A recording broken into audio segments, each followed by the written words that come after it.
welcome to our new recording studio, which is the same recording studio. We just finally bought mics that didn't cost $50 for both of us. Smooth as butter. And this looks professional behind us, but what you don't know is that there was some gaps and I just filled them in with marker so you couldn't see them. And it's actually stuck on cardboard, and there's some spots where it's like duct tape to the wall. So looks can be deceiving. Remember that.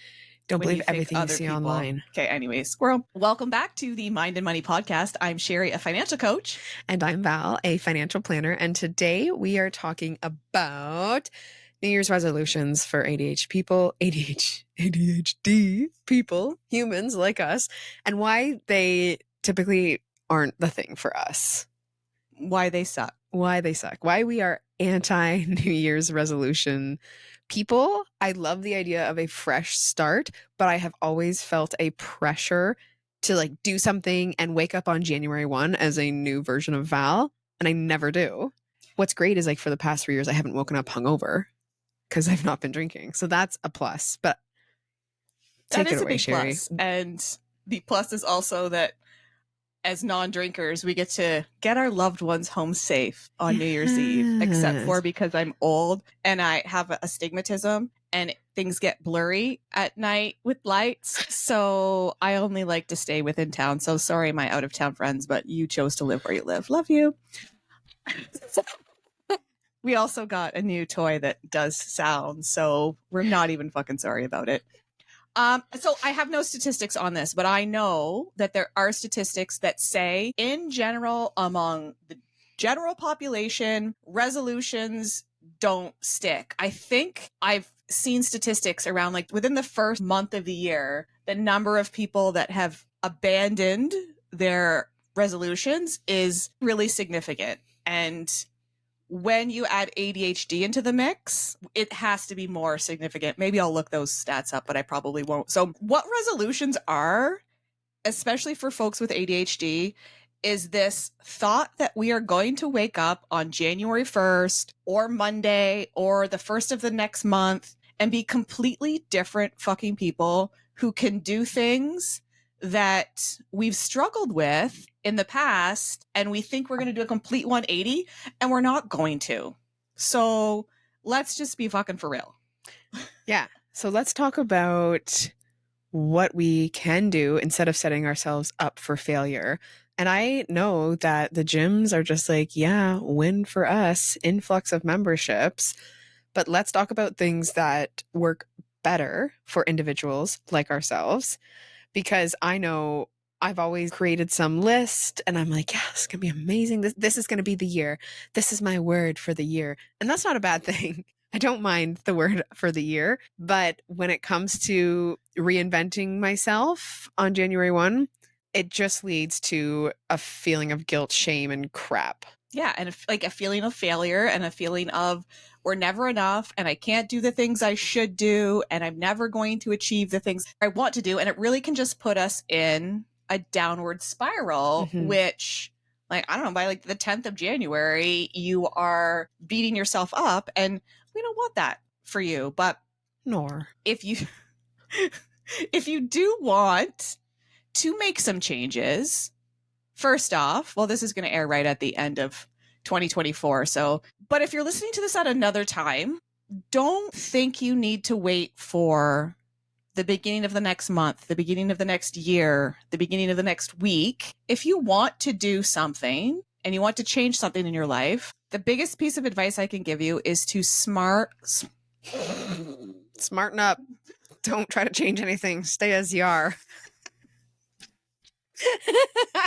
Again, not even sorry. I'm probably not even going to edit that shit out. Start small. Yes. Think baby steps. If you want to grow your savings, can you move $5 into a savings account? Now, first, can you open a savings account that's brand new?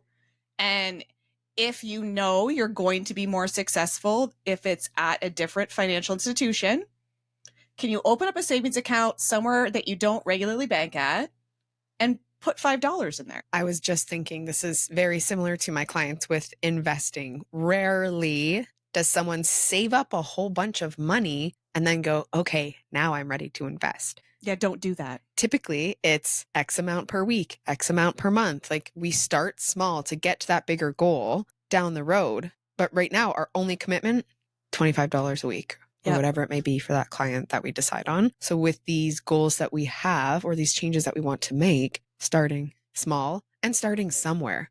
Yep. There's no better time to start than now, and stop as much as you can. Remove that guilt of, I should have done this X, so long ago. I should have done this.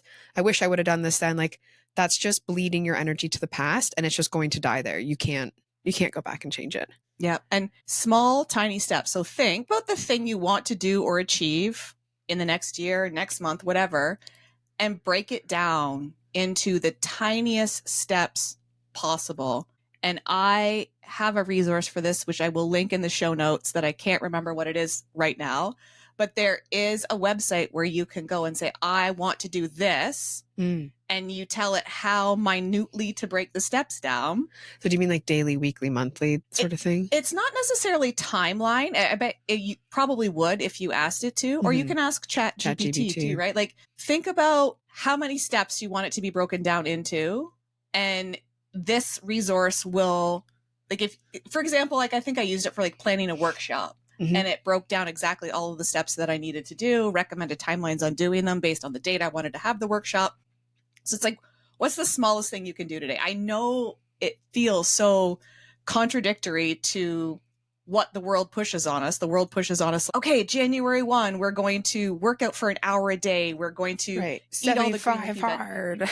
Oh, 75 hard. I appreciate the people that do it, but really, especially for folks with ADHD, it is a little bit toxic, because it's, for those that you don't know, it is 75 consecutive days of, I'm probably going to fuck this up, but like 2 workouts of 45 minutes long, one of them outside. Yes. A gallon of water, no alcohol, no cheat sugar. meals. Yeah. And it's hard for anybody to be that consistent with something. I would love for Jenny Lee to share about her vibes on 75 hard. Oh, are you listening, Jenny Lee? We're going to have you on one of these days. And it's very, for people that are wanting big change and that they love rules and they need rigidity, it can be perfect. But for somebody with ADHD, I feel so much immediate resistance to it, because there's no wiggle room and there's no forgiveness. And if you fail, you fail. There's not a, like, you can miss one day and you can still complete it. It's so hardcore, and rigidity. We need flexibility, and we are hard enough on ourselves that we don't need an external system to be hard on us, because we build so much shame into things. So if you want to start being more active, if you want to start a mindfulness practice, can you start with 10 minutes? Can you start with a walk around the block? Yep. Think about how little you can begin with, and then just expand on that and give yourself forgiveness. Like, don't try and do something every day, because we just need to be kind to ourselves and think about what is going to help me be the most successful, and what is going to help me not, I hate this term, but you throw the baby out with the bathwater when something goes wrong, because we tend to be all or nothing. And then when it's nothing, it's absolutely nothing. And then we give up on ourselves. And I think too, depending on what that goal is and what your comfort level is, having someone that you share that with and a bit of an accountability partner is very helpful. Even if they don't share the same goal, like Sherry and I would like to run a half marathon. We will run a half marathon next fall, and we train differently, but even if my goal was something else and her goal was that half marathon, we could still hold each other accountable with how we're doing, and giving ourselves grace and giving ourselves the kick in the butt that we need. Yeah. Yeah, I love that. So find a buddy who you can say, here's my plan. Yeah. Here's what I want to do. Each week I want to go for 5 walks. And this week they're going to be 10 minutes. And next week I want them to be 20. And having somebody who can be that balance between pushing when you need a little tough love, but also allow you that safe spot for kindness when it's like, you know what, I just had a really shit week and I only got out for 3 walks, and what made it shit. And that person that you can talk to, and maybe it's somebody online, because often there's not necessarily those people in our lives that are going to understand the kindness that we need. But Mm-hmm. and if you don't have a buddy, if things don't go the way you want them to, think about, what would you say to somebody you care about if they were coming to you with that challenge? Because Yes, be your own best friend. Be Yeah. kind in your mind. be kind in your mind. We spend kind so in much your time mind. in our mind, and Make it- we're jerks to ourselves. So I also like, if it's a goal that I don't have anyone that I talk to about it, I like creating either, like, one of them is at the end of each month, I fill in this certain number. So I have the months wrote down, and then it's satisfying, gratifying for Yep. me to go, oh yeah, it's now December. I can go to November's, the last day in November, and fill in this number. So some people do things where they color in little squares. what number are you writing down? I'm writing down how many households or how many families I've helped. Aw, Yeah. I But- love that. But you used to do sticky notes on a wall, and that's kind of where it sparked for me. Is that we were on a call one time, and you're like, oh yeah, these sticky notes are all the families I've helped this year, or the individuals. Yeah. And I was like, I freaking love that. So mine's a little less visual, but I would like to do something more visual Yeah. for 2025. Let's do that. Every person we help, every family we help, we put a little sticky note. And that's why I have my heart sticky notes. And Why did I stop doing that? I think I had a hard time with it at first, because I'm like, well, like sometimes I have a conversation with a client and it could just be a conversation, but that's still helping them. Just Yep. because it didn't create me business revenue, that masculine energy, I have to set aside and be like, nope, it still helped me. So I would like to do that, and then somehow put it into like a book for that, like, I don't know, Yeah. at the end of the year. Mm-hmm. Ooh, I like that. Or my jar over there. I've just got a little dollar store jar where Yes. I actually use it for gratitude. And every week I have a reminder on my phone that tells me to put a note in there. And then at the beginning of the following year, I look through it and see. And every once in a while, like my kid or my husband would have stuck something in there. And I don't know if they did this year, because my office used to be in a more like Central. open spot. But yeah, something like that, where at the end of the next year, you're pulling it out and you're Love like that. their name and like a little something that you. I think I'm going to do that as gifts for some people, is like sticky notes in a dollar store jar. Yeah. It's wonderful, because it Genius. helps you reflect on all of the good things, because Yes. we're so focused on the right now, and we forget about all of the things we've done, especially for professionals that are in helping Mhm. careers like we are. We sometimes forget the impact that we have, and it can be a little bit of a slog sometimes, but being able to remember who we've helped and reflect back on that can Yeah. help us move forward. So if you want to make some changes with your money in 2025, or whenever you're listening to this, Mhm. think about what you want to achieve, and then think about breaking it down into the smallest steps. So let's throw an example out there. I have $5,000 of credit card debt Okay. that I want to pay off. Yep. What first step would you suggest? Okay, my brain goes, my brain does three things. Do you have a line of credit? Because the interest rate's going to be better on the line of credit. So we should move it there. We should probably stop using the credit card, because it's going to be really muddled to see what that balance is as we're currently using it. And then we want to look at our monthly picture and look at how much can we put towards this? How much can we prioritize putting towards this while not going into further debt? And then looking at, okay, if I can put $400 a month towards it, I have to keep in mind that some of that's going to be interest. So there's online calculators to work that out. But then looking at, okay, 5,000 divided by 400, interest in there. How long is that going to take me? And I would probably also assign maybe an award at 2,500 for myself and an award at 5,000 being paid off. That's what I would do. What would you do? You gave me 7 steps. I just wanted one. I know. Okay, so I don't have a line of credit. Okay.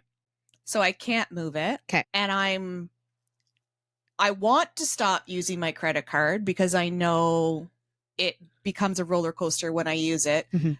But I don't know how to stop using my credit card, because I need my credit card Mm-hmm. to buy things, because I don't have enough money in my bank account right now to buy my groceries until I get paid next. So Mm-hmm. so what do I do right now? So we're living in a place where we're spending money that we don't have, right? So I have to use that credit card, and we're like not assigning shame to it, just being like, okay, this is the tool that I have to use right now, but being mindful that let's use it for what we need, not what we want as we're going through this.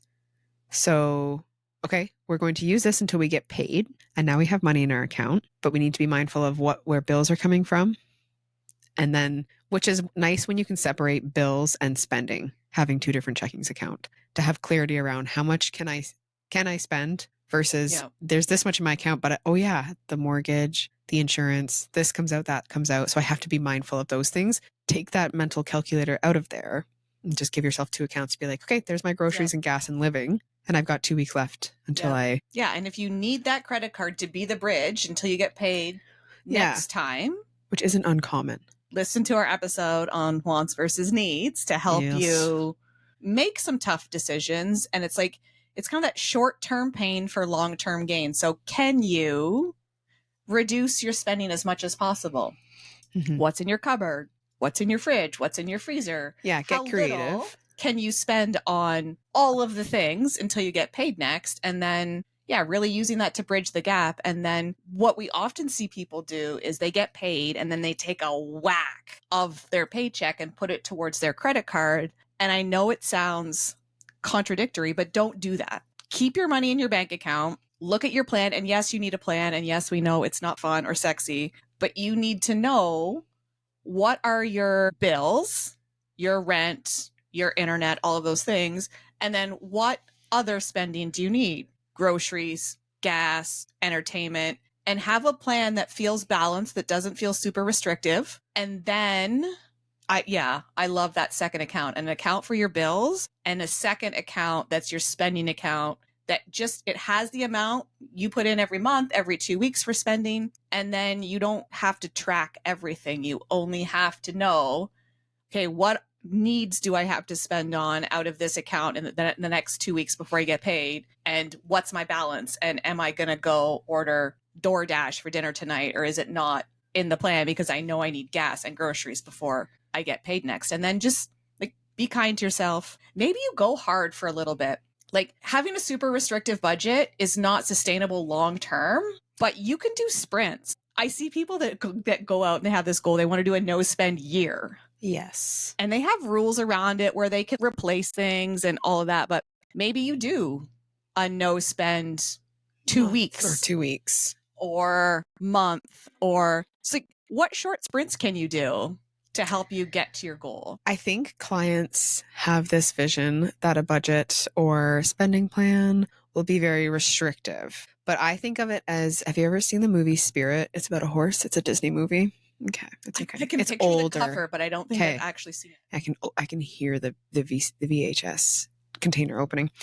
So when we don't have any plan, we are truly like a wild horse running through the friggin' mountain ranges, like and there's a lot of risks out there because we don't know what's behind that tree, what's in that forest, what's in this valley, but we're wild and it's okay. It's okay. We don't really care.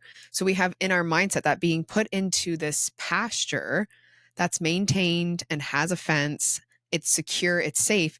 That's what it is. It's not putting ourselves into this box. It's having this boundary to then be able to run around safely and not harm ourselves and not be as at risk. If there was ever an award for the most creative and varied analogies, you would win. I literally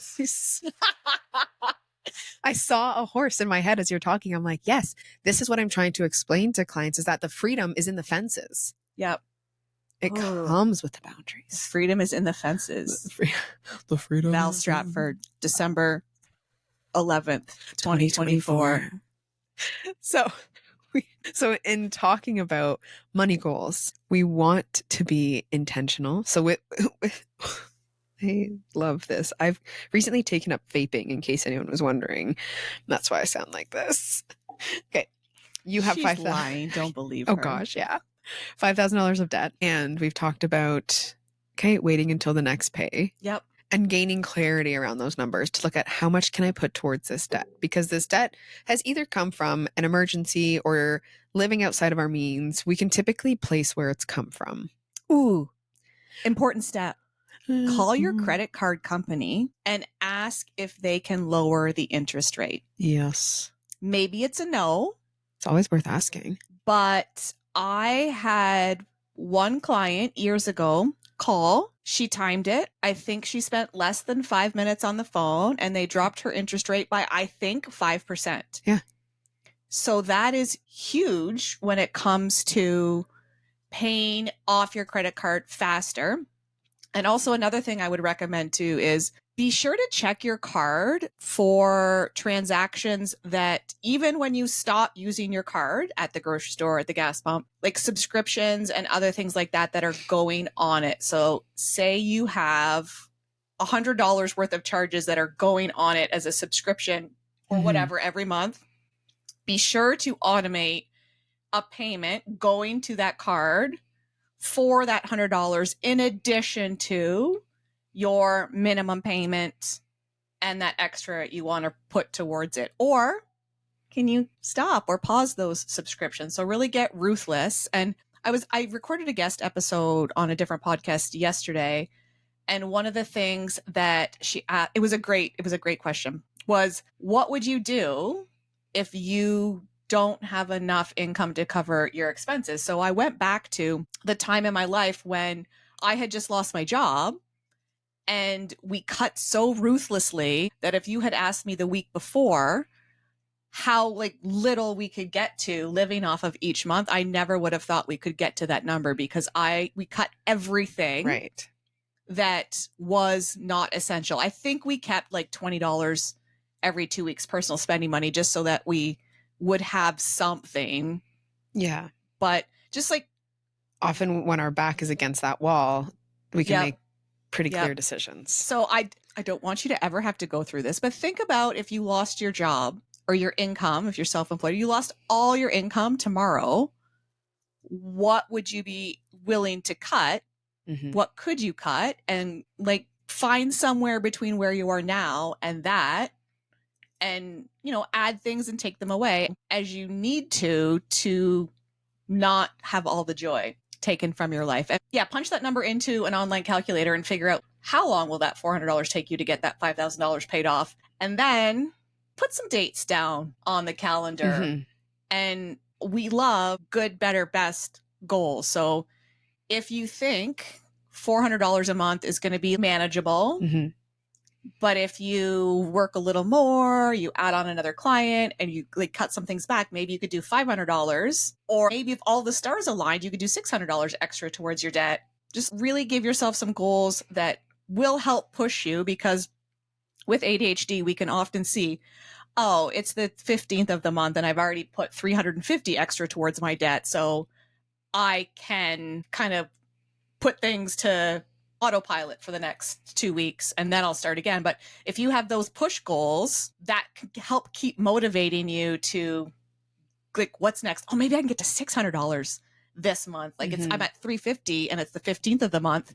Shit, I bet I could get to 600. Like, let's fucking go, because that can help us be inspired and not be bored. So small steps, be kind to yourself. Know that life's going to happen and there's going to be weeks and months where you don't do the things that you want to do. And also know that we're going to get bored. So if something's going to take us a year, and say this is that goal of paying off that $5,000 of debt, maybe we're going to get really bored with trying to reduce our spending. And month 3, we're like, I am over this.